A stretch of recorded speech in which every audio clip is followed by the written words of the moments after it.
Hello everyone, मैं वंदना गर्ग आप सबका स्वागत करती हूँ अपने यूट्यूब चैनल वीजी एजुकेशन में। कैसे हैं आप सब? आई होप आप सब मस्त होंगे, स्वस्थ होंगे और अपनी पढ़ाई को निरंतर जारी कर रखा होगा। आज का जो मोटिवेशन है वो है, ना रुकना है ना थमना है, निरंतर आगे बढ़ना है। ना रुकना है ना थमना है, निरंतर आगे बढ़ना है। तो बात चल रही थी आरपीएससी फर्स्ट ग्रेड, जिसमें साइकोलॉजी की मैंने वीडियो अपलोड करना स्टार्ट कर दिया है। आपके कई कंसेप्ट जैसे कि अधिगम का अर्थ हो गया, उसकी परिभाषा हो गई, विशेषता हो गई, अधिगम को प्रभावित करने वाले कारक हो गए, सोपान हो गए, और इसके अलावा एक थॉर्नडाइक का जो नियम है उसको भी मैंने उसकी वीडियो भी मैंने अपलोड कर दी है। मेरी जो वीडियो होगी वो संक्षिप्त होगी, बहुत बड़ी वीडियो मेरी नहीं है। प्लीज़ उसको देखिएगा, क्योंकि उसमें मैंने इस तरीके से भी समझाया हुआ है कि किस तरीके के आपका क्वेश्चन बनता है। मेरी ही वीडियो, मेरे नोट्स सफिशिएंट है, मैंने प्रॉपर नोट्स बनाए हैं। ठीक है, किस तरीके से क्वेश्चंस आता है वो भी मैंने बताया हुआ है। तो बात करते हैं, लास्ट वाली जो मेरी वीडियो थी उसमें मेरी जो बात हुई थी वो हुई थी थॉर्नडाइक का नियम। आज जो मैं बात कर रही हूँ वो बात कर रही हूँ पावलव का अनुकूलित अनुक्रिया सिद्धांत। तो स्टार्ट करते हैं। अनुकूलित अनुक्रिया सिद्धांत। रूसी मनोवैज्ञानिक पावलव का अनुकूलित अनुक्रिया सिद्धांत। कौन से मनोवैज्ञानिक? रूसी मनोवैज्ञानिक पावलव का अनुकूलित अनुक्रिया सिद्धांत। अनुकूलित अनुक्रिया सिद्धांत, जिसको बोलते हैं इंग्लिश में conditional response theory, CR theory भी इसको बोलते हैं। इसका और नाम क्या क्या है? शास्त्रीय अनुबंधन, प्राचीन अनुबंधन, परंपरागत अनुबंधन सिद्धांत, क्लासिकल कंडीशनिंग थ्योरी, या अनुबंधन का सिद्धांत, कंडीशनिंग थ्योरी, या संबंध प्रतिक्रिया या संबंध प्रत्यावर्तन का सिद्धांत, थ्योरी ऑफ रिलेटेड रिएक्शन, या कंडीशनल रिफ्लेक्स थ्योरी। प्रतिवादी अनुबंधन का सिद्धांत, जिसको टाइप एस अनुबंधन सिद्धांत भी बोलते हैं। तो टाइप एस थ्योरी किसने दी है? पावलव ने दी है। दोबारा सुन लीजिए क्या क्या नाम है? अनुकूलित अनुक्रिया सिद्धांत, conditional response theory, CR theory भी हम इसको बोलते हैं, शास्त्रीय अनुबंधन, प्राचीन अनुबंधन, परंपरागत अनुबंधन सिद्धांत, क्लासिकल कंडीशनिंग थ्योरी। अनुबंधन का सिद्धांत, कंडीशनिंग थ्योरी, संबंध प्रतिक्रिया या संबंध प्रत्यावर्तन का सिद्धांत, थ्योरी ऑफ रिलेटेड रिएक्शन। प्रतिवादी अनुबंधन का सिद्धांत, टाइप एस अनुबंधन सिद्धांत, टाइप एस थ्योरी। अनुकूलित अनुक्रिया सिद्धांत, जिनके प्रवर्तक हैं IP पावलव, जिनका पूरा नाम है वो है इवान पेट्रोविच पावलव।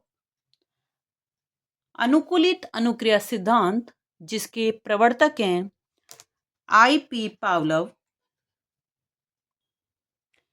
Ivan Petrovich पावलव। निवासी कहाँ के हैं? निवासी हैं रूस के हैं। सिद्धांत जो इन्होंने दिया था वो दिया था 1904 में। प्रयोग इन्होंने किस पे किया था? कुत्ते पे। थॉर्नडाइक ने किस पे प्रयोग किया था? उन्होंने किया था बिल्ली पर। पावलव ने किस पे प्रयोग किया? कुत्ते पर। अनुकूलित अनुक्रिया सिद्धांत किसने प्रयोग किया? पावलव ने किया। किस पर किया? कुत्ते पे किया। सिद्धांत कब दिया? 1904 में किया। निवासी कहाँ के थे? रूस के थे। और थॉर्नडाइक निवासी कहाँ के थे? अमेरिका के थे। क्लियर? तो उन्होंने क्या किया? उन्होंने एक कुत्ते को प्रयोग किया था। पहले प्रयोग सुनिए, फिर उसके बाद हम बात करेंगे कि क्या इन्होंने किस तरीके से सिद्धांत को निकाला था। क्या किया उन्होंने? कुत्ते को बेटा एक ध्वनि रहित कमरे में बंद कर दिया, जहां केवल एक घंटे की आवाज आएगी और कोई आवाज नहीं आएगी। कुत्ते को एक ध्वनि रहित कमरे में बंद किया। वहां घंटी बजाई गई, भोजन लाया गया। जैसे ही कुत्ते ने भोजन को देखा, घंटी सुनी, घंटी सुनते के साथ ही भोजन आया और भोजन आते के साथ ही कुत्ते की लार टपकना स्टार्ट हो गई। फिर दोबारा से घंटी बजाई गई, भोजन आया, फिर लार टपकना स्टार्ट हो गई। बार बार इसकी पुनरावृत्ति होती गई, घंटी बजाई गई और जबी की जबी, मतलब कि कोई टाइम गैप नहीं है, जबी की जबी भोजन लाया गया और फिर लार टपकी।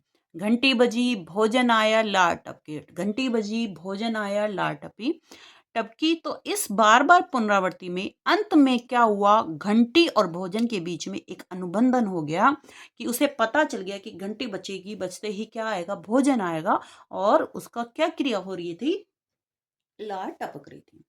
अंत में क्या हुआ, घंटी बजी लेकिन भोजन नहीं आया, लेकिन फिर भी लार टपकी। क्यों? क्योंकि घंटी और भोजन के बीच में क्या हो गया था, अनुबंधन हो गया था। तो यहाँ पर किस तरीके से आप प्रयोग लिखोगे, क्या क्या था, कुत्ता, कुत्ता, घंटी बजाई गई। घंटी क्या थी, एक अस्वाभाविक उत्तेजक थी, कंडीशनल स्टिमुलस था, अस्वाभाविक उत्तेजक घंटी। भोजन लाया गया, भोजन क्या है, एक स्वाभाविक उत्तेजक है, अनकंडीशनल स्टिमुलस है। तो भोजन को देखते ही जो लार टपकी, वो लार क्या टपकी, वो टपकी थी आपकी स्वाभाविक क्रिया, स्वाभाविक रेस्पॉन्स हुआ था, उस पे स्वाभाविक अनुक्रिया हुई थी।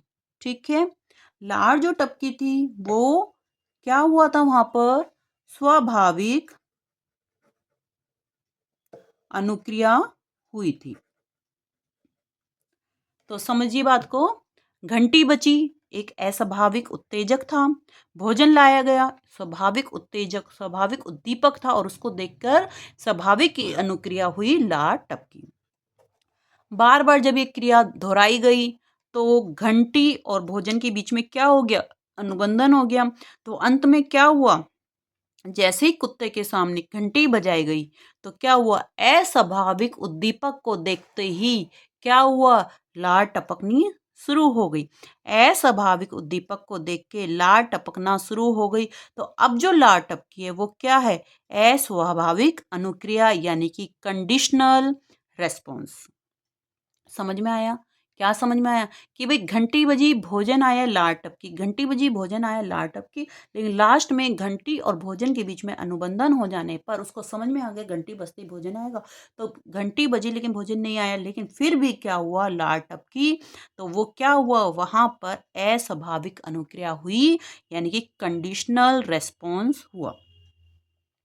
यहाँ पर UCS यानी कि अनकंडीशनल स्टिमुलस, स्वाभाविक उत्तेजक, CS कंडीशन स्टिमुलस यानी कि अस्वाभाविक उत्तेजक, UCR अनकंडीशनल रेस्पॉन्स और CR कंडीशनल रेस्पॉन्स। यहाँ तक मुझे लगता है कि शायद आपको प्रयोग समझ में आ गया। क्या समझ में आया, कि हमें ये समझ में आया जो क्रिया स्वाभाविक उत्तेजक को हो रही थी वही क्रिया अस्वाभाविक उत्तेजक को देखकर होने लग जाए, इसी को बोलते हैं अनुकूलित अनुक्रिया सिद्धांत। समझ में आया।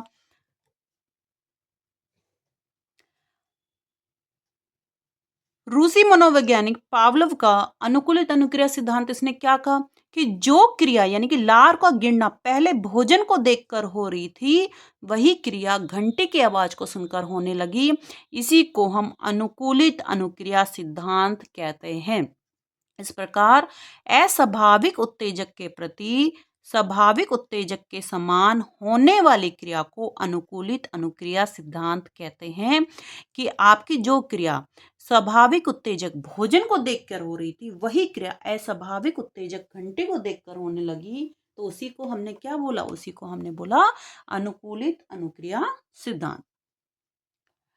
पुनरावृत्ति क्या हुई, घंटी भोजन के आधार पर जो संबंध स्थापित हुआ, घंटी भोजन के बीच में एक संबंध स्थापित हुआ, उसी को आप क्या बोलते हो, अनुबंधन कहते हैं। घंटी और भोजन, घंटी बजी और भोजन, तो यहाँ पे क्या हुआ, उनके बीच में एक अनुबंधन स्थापित हुआ। और अनुबंधन स्थापित होने के बाद ही अस्वाभाविक उत्तेजक को देखकर जो क्रिया होगी, स्वाभाविक उत्तेजक की समानी क्रिया होती है, उसी को अनुकूलित अनुक्रिया सिद्धांत कहते हैं। यहां तक की बात समझ में आई? क्लियर? अब ये भी, पावलव को अनुबंधन का पिता या जनक माना जाता है। तो किसको अनुबंधन का पिता माना जाता है? पावलव को। किसको अनुबंधन का पिता माना जाता है? पावलव को अनुबंधन का पिता माना जाता है। रूसी शरीर शास्त्री पावलव को, इनको शरीर शास्त्री भी बोलते थे, इसलिए शास्त्रीय नियम भी सिद्धांत जो हमने बोला था शास्त्रीय अनुबंधन, रूसी शरीर शास्त्री पावलव को 1904 में नोबेल पुरस्कार मिला था इस सिद्धांत के परिणाम स्वरूप ही। तो ये भी एक क्वेश्चन है कि किसको नोबेल पुरस्कार मिला था और कब मिला था? पावलव को मिला था, 1904 में मिला था। कौन से सिद्धांत के लिए मिला था? वो मिला था आपको अनुकूलित अनुक्रिया सिद्धांत के लिए मिला था। क्लियर? क्लियर। अब बात आती है बच्चे की, जो आपने इतना सिंपल सा वर्ड सुना था स्वाभाविक और अस्वाभाविक, बच्चे पेपर में इतना इजी वर्ड नहीं आते हैं, वो तो कुछ और ही देगा। तो क्या देगा वो समझो। स्वाभाविक की जगह बच्चे पेपर में आएगा अनानुबंधित। क्या आएगा? अनानुबंधित, जिसको आपने अनकंडीशनल बोला था, तो बस इसी से समझ लेना। स्वाभाविक, अनकंडीशन, अनकंडीशन मतलब अनानुबंधित, ठीक है। अस्वाभाविक यानी कि कंडीशनल, यानी कि अनुबंधित, किसी के साथ हमने कंडीशनिंग कर रखी है, ठीक है, शर्त लगा रखी है। और स्वाभाविक नेचुरल है, कोई शर्त रहित है, तो उसको बोलोगे अनानुबंधित। क्लियर? तो अब जैसे मैंने आपसे पूछा, पावलव के प्रयोग में भोजन को अनुबंधन की भाषा में क्या कहेंगे? पावलव के प्रयोग में भोजन को अनुबंधन की भाषा में क्या कहेंगे? तो दिमाग लगाइए भाई, पावलव के प्रयोग में भोजन क्या था? स्वाभाविक उद्दीपक था। और स्वाभाविक उद्दीपक क्या था? अनकंडीशन। तो अनकंडीशन का मतलब क्या बोलोगे? अनानुबंधित।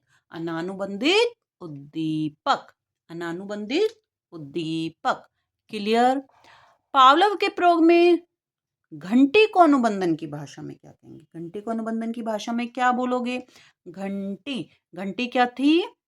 अस्वाभाविक, क्या थी? अस्वाभाविक उद्दीपक, यानी कि कंडीशनल उद्दीपक, यानी कि अनुबंधित, क्या हो गया? अनुबंधित उद्दीपक। क्लियर? पावलव के प्रयोग में भोजन से होने वाली अनुक्रिया को अनुबंधन की भाषा में क्या कहोगे? भोजन को देख के स्वाभाविक क्रिया करी थी, यानी कि अनकंडीशन क्रिया करी थी, यानी कि अनुबंधित रेस्पॉन्स, अनुबंधित अनुक्रिया, अनानुबंधित अनुक्रिया। पावलव के प्रयोग में घंटे से होने वाली अनुक्रिया को अनुबंधन की भाषा में क्या बोलोगे? तो वो क्या थी? अस्वाभाविक। अस्वाभाविक मतलब अनुबंधित अनुक्रिया। तो समझ में आया 4 वर्ड? ये समझ में आया, अनानुबंधित उद्दीपक, अनुबंधित उद्दीपक, अनानुबंधित अनुक्रिया और अनुबंधित अनुक्रिया। यहां तक की बात बच्चे क्लियर आई? वॉटसन ने भी पावलव के प्रयोग के समर्थन में 1920 में अपने पुत्र अल्बर्ट पर, जो 11 माह का था, उस पर प्रयोग किया था। क्या था प्रयोग? अल्बर्ट को क्या दिया? एक खरगोश को बोला कि छुओ। जैसे ही वो टच करता है वैसी डरावनी आवाज, जैसे उसने टच किया वैसी डरावनी आवाज, जैसे उसने खरगोश की पूंछ को टच किया वैसी डरावनी आवाज। तो इसका मतलब उसने सोचा कि भाई, अगर मैं इसको, किसी सफेद चीज को, सॉफ्ट चीज को मैं छूंगा तो डरावनी आवाज आएगी। तो वो धीरे धीरे हर सॉफ्ट चीज से, यहाँ तक कि वो सॉफ्ट टॉयज से भी डरने लगा। इसका निष्कर्ष निकला कि बच्चा सॉफ्ट टॉयज से भी डरने लगा। तो क्या समझे कि जो उसने स्वाभाविक उद्दीपक के प्रति अनुक्रिया करी, वही अब वो क्या कर रहा है? वो सॉफ्ट टॉयज यानी कि अस्वाभाविक उद्दीपक के प्रति भी वो वही अनुक्रिया कर रहा है। तो इसी को बोलते हैं अनुकूलित अनुक्रिया सिद्धांत। जो क्रिया स्वाभाविक उद्दीपक के साथ होती है, वही अनुक्रिया अस्वाभाविक उद्दीपक के साथ भी होती है। तो उसी को हम बोलते हैं अनुकूलित अनुक्रिया सिद्धांत। यहां तक की बात आपको समझ में आ गई? मुझे लगता, आई होप आपको बिल्कुल क्लियर हो गई होगी। अब चलते हैं आगे। इस नियम में कुछ मुख्य शब्दावली भी हैं, कुछ शब्द भी हैं जिनको सुनना बहुत ज़रूरी है। यहाँ से भी क्वेश्चन बनता है। मैं कोई भी एक बात ऐसी नहीं बता रही हूँ जो आपके पेपर में कभी नहीं आई हो, हर बार कुछ ना कुछ आई है। तो एक छोटा-सा है कि एक वर्ड आता है विलोप या विलीनीकरण। विलोप या विलीनीकरण, क्या होता है ये विलोप? क्या होता है विलीनीकरण? समझो। अनुबंधन स्थापित होने के बाद यदि बार बार मात्र अनुबंधित उद्दीपक ही प्रस्तुत किए जाने पर अंतोगत्वा अनुबंधित अनुक्रिया का लार का बंद हो जाना विलीनीकरण या विलोप कहलाता है। ये मैंने इतनी बड़ी लाइन बोली और आपको कुछ नहीं समझ में आया होगा। अब मैं आपको धीरे धीरे इस बात को क्लियर करती हूँ। समझो। अनुबंधन स्थापित होने के बाद, अनुबंधन कब स्थापित हुआ था? जब आपने घंटी भोजन घंटी भोजन बार बार ये पुनरावृत्ति करी थी, तो उसको समझ में आ गया कि घंटी बजते ही भोजन आता है, तो यहाँ पर अनुबंधन स्थापित हो गया। तो अनुबंधन स्थापित हो जाने के बाद यदि बार बार अनुबंधित उद्दीपक क्या है? घंटी। अनुबंधित उद्दीपक ही प्रस्तुत किए जाने पर अंतोगत्वा यानी कि एट लास्ट अनुबंधित अनुक्रिया यानी कि लार का टपकना बंद हो गया, तो वो क्या कहलाएगा? विलीनीकरण विलोप कहलाएगा। क्या कहलाएगा? विलीनीकरण विलोप कहलाएगा। दोबारा समझ लीजिए। अनुबंधन स्थापित हो जाने के बाद यानी कि बार बार मात्र अनुबंधित उद्दीपक ही प्रस्तुत किए जाने पर अंतोगत्वा मतलब लास्ट तक अनुबंधित अनुक्रिया यानी कि लार का टपकना बंद हो गया, तो क्या होगा? मतलब कि घंटी को देखकर भी लार को टपकना बंद हो गया। क्यों? घंटी बजी भोजन नहीं आया। लार टपकी, घंटी बजी भोजन नहीं आया, फिर भी टपकी, लेकिन घंटी बजी फिर भी भोजन नहीं आया।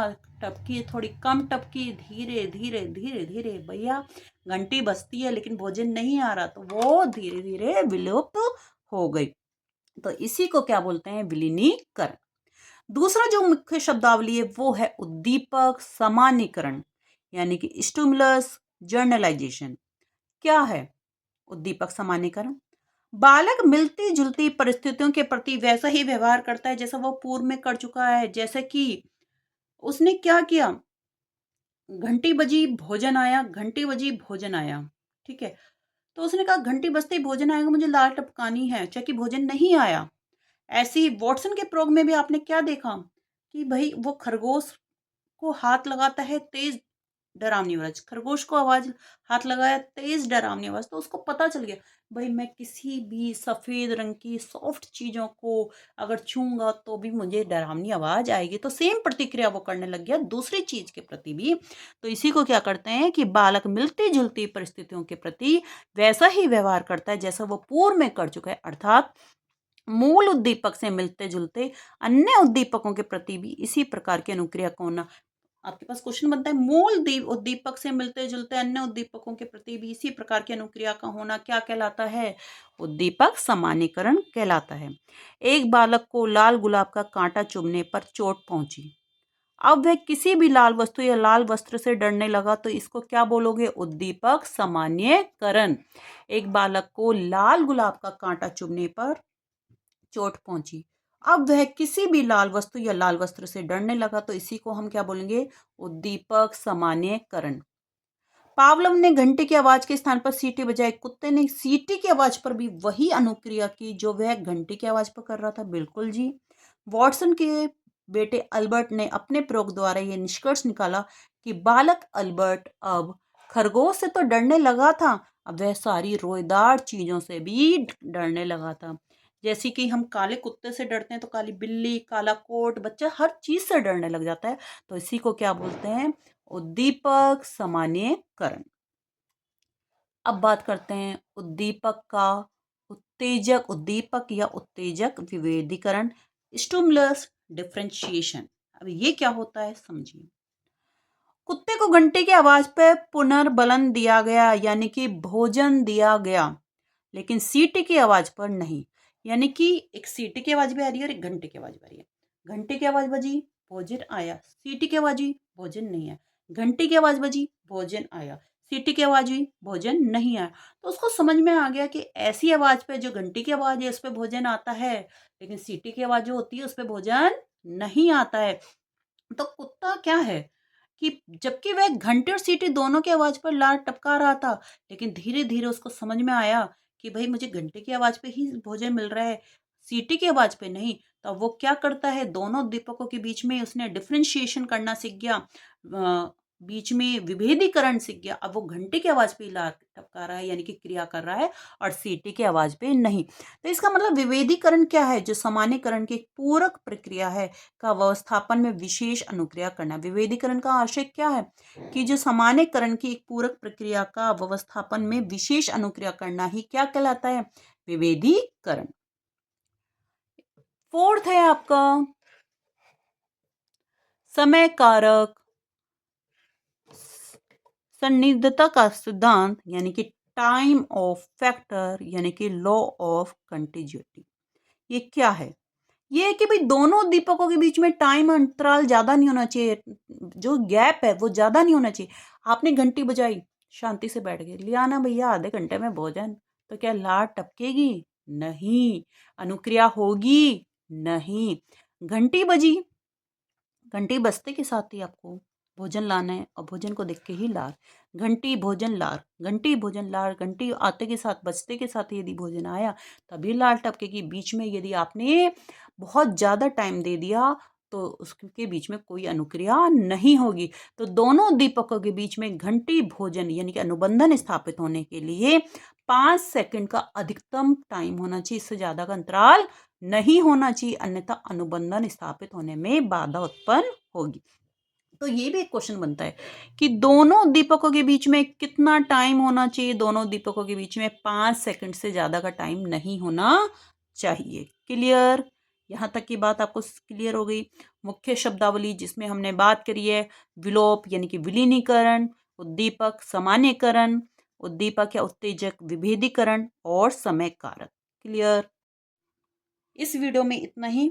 मिलते हैं अगली वीडियो में, क्योंकि इसका अगला पार्ट मैं अगली वीडियो में डालूंगी, अपलोड करूंगी, क्योंकि ये वीडियो बहुत लंबी हो जाएगी।